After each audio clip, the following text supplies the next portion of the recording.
নমস্কার, রান্নাবাটি চ্যানেলে সকলকে স্বাগত। আজকের রেসিপি সহজে মালপোয়া কিভাবে বানিয়ে নিচ্ছি চলো দেখে নিই। প্রথমে 2 কাপ মতো ময়দা নিলাম, তারপরে 1 কাপ সুজি আর 1 কাপ মতো চিনি নিচ্ছি, আর স্বাদ মতো অল্প নুন আর একটু গোটা মৌরি।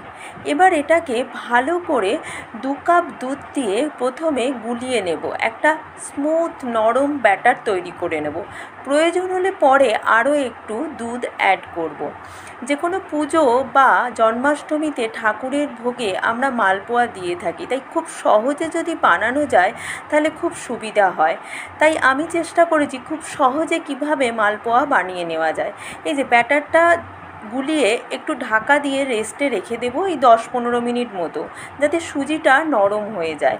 এবার সুজিটা নরম হয়ে গেলে যদি ব্যাটারটা ঠিক মনে হয় তখন আরও একটু দুধ দিয়ে ব্যাটারটাকে একটু পাতলা করে নেব, ঠিক যেরকম আমি দেখাচ্ছি এই রকমই ঘনত্বটা হবে।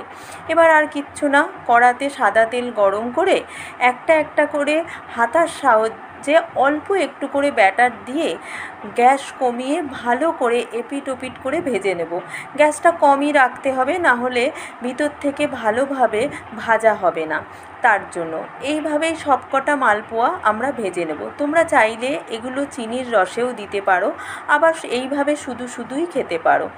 আমাদের বাড়িতে সবাই ড্রাই মালপোয়াটাই পছন্দ করে। আমার এরকম সহজ পদ্ধতিতে বানানো রেসিপিগুলো যদি তোমাদের পছন্দ হয়ে থাকে অবশ্যই আমার চ্যানেলটা সাবস্ক্রাইব করো, আর লাইক কমেন্ট শেয়ার করতে ভুলো না।